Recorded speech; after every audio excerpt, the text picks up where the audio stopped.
Assalamualaikum warahmatullahi wabarakatuh. Alhamdulillah wassalatu wassalamu ala rasulillah Muhammadin wa mawala amma ba'du. Ramadan, bulan Al-Quran. Allah subhanahu wa ta'ala menyampaikan di dalam surat Al-Baqarah ayat 185,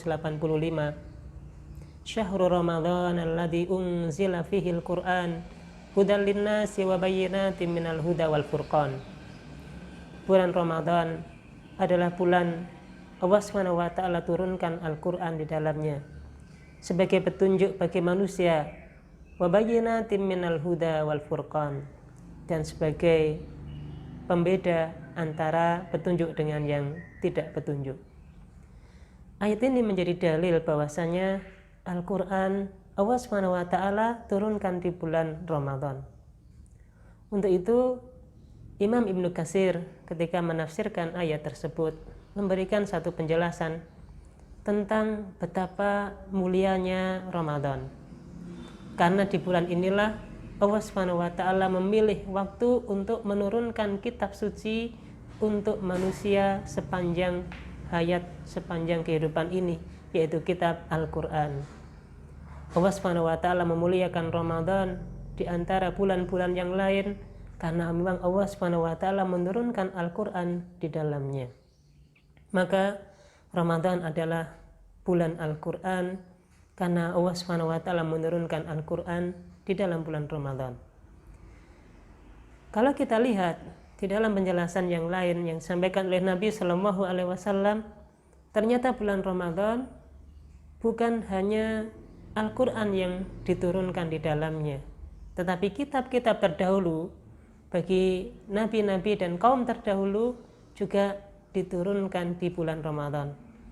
Dalam satu riwayat hadis, Nabi Shallallahu Alaihi Wasallam menyampaikan, unzilat suhufu Ibrahim fi awwalil lailin min Ramadan, bahwasanya suhuf Nabi Ibrahim alaihissalam Allah Subhanahu wa ta'ala turunkan pada awal malam bulan Ramadan. Wa unzilat at-taurah li sittin min Ramadan, dan Taurat, kitab Taurat Allah Subhanahu wa ta'ala turunkan pada tanggal 6 bulan Ramadan.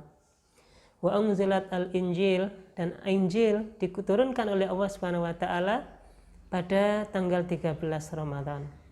Demikian Al-Quran juga Allah Subhanahu wa ta'ala turunkan di dalam bulan Ramadan.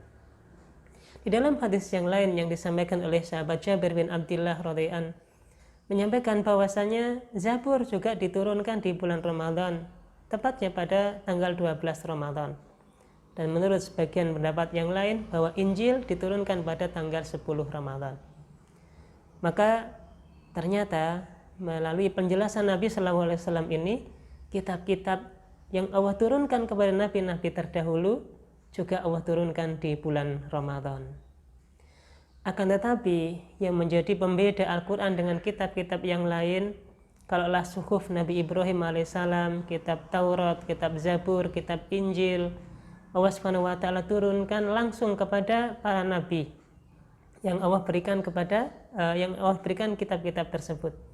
Tetapi untuk Al-Quran, Allah Subhanahu wa ta'ala menurunkan secara utuh, secara globalnya langsung di malam Lailatul Qadar atau di malam Qadar di Baitul Izzah.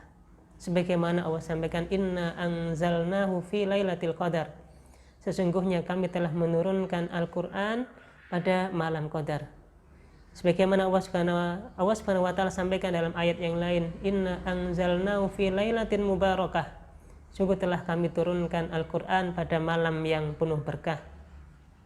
Maka Al-Quran secara utuh, secara keseluruhan Allah turunkan langsung di satu malam tersebut, dan kemudian nanti Allah Subhanahu wa ta'ala sampaikan kepada Nabi Shallallahu Alaihi Wasallam secara berangsur-angsur sesuai dengan kondisi dan waktu-waktu dan momentum yang tepat kepada Nabi Shallallahu Alaihi Wasallam.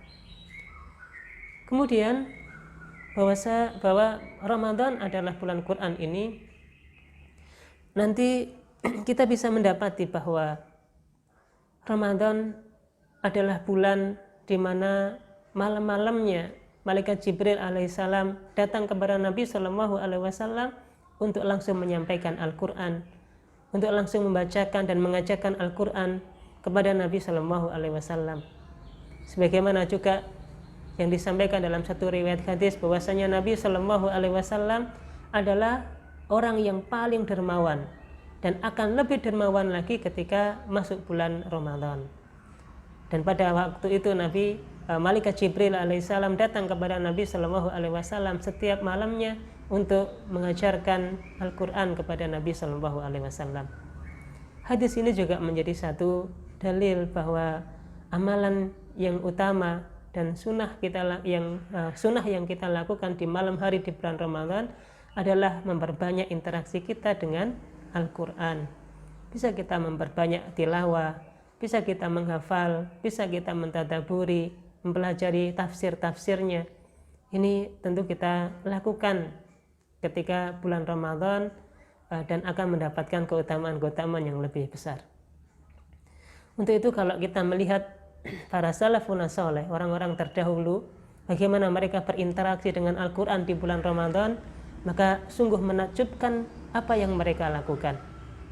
Para sahabat radhiyallahu anhum adalah orang yang ketika waktu sebelum datangnya Ramadan, 6 bulan sebelum datang waktunya Ramadan, sudah banyak berdoa kepada Allah Subhanahu wa taala supaya usianya sampai di bulan Ramadan. Dan 6 bulan berikutnya yang mereka lakukan adalah berdoa supaya ibadah selama 1 bulan di bulan Ramadan itu diterima di sisi Allah Subhanahu wa taala. Tentu yang dilakukan oleh para sahabat di malam-malam Ramadan adalah interaksi mereka dengan Al-Quran, adalah lebih banyaknya mereka interaksi dengan Al-Quran, karena memang di malam itulah sebagaimana Malaikat Jibril alaihissalam datang kepada Nabi Sallallahu Alaihi Wasallam untuk mengajarkan dan membacakan Al-Quran kepada Nabi Muhammad Sallallahu Alaihi Wasallam.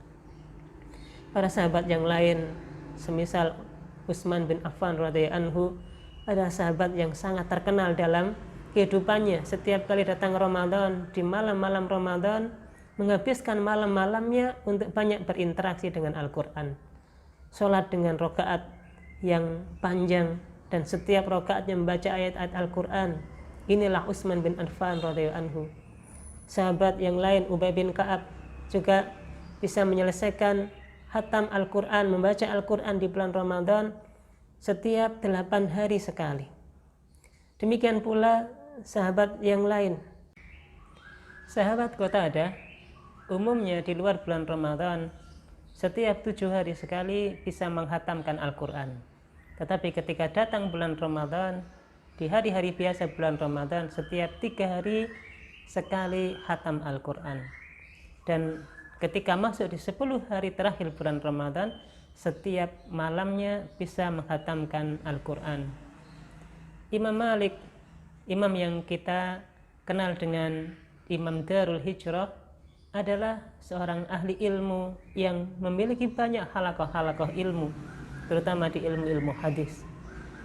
Ketika datang bulan Ramadan, Imam Malik meninggalkan semua majelis-majelis ilmunya dan lebih fokus untuk Al-Quran, mempelajari dan membaca Al-Quran. Inilah orang-orang terdahulu, para salafun saleh dulu, ketika berinteraksi dengan Al-Quran di bulan Ramadan, karena memang Ramadan adalah bulan Al-Quran. Mudah-mudahan kita dikaruniakan Allah Subhanahu wa taala Ramadan tahun ini lebih baik dari Ramadan sebelumnya, terutama adalah ibadah kita dengan Al-Quran, tilawah Al-Quran kita, hafalan Quran kita, dan tadabbur kita dengan kandungan Al-Quran. Allahumma ja'alna min ahlil Quran. Ya Allah, jadikanlah kami orang-orang yang ahli Quran. Ya Allah, jadikanlah Al-Quran ini sebagai syafaat, perlindungan dan bantuan bagi kami ketika kami menghadap Engkau di hari kiamat kelak. Allahu a'lam bishawab. Subhanaka wa bihamdika, asyhadu an la ilaha illa anta, astaghfiruka wa atubu ilaik. Assalamualaikum warahmatullahi wabarakatuh.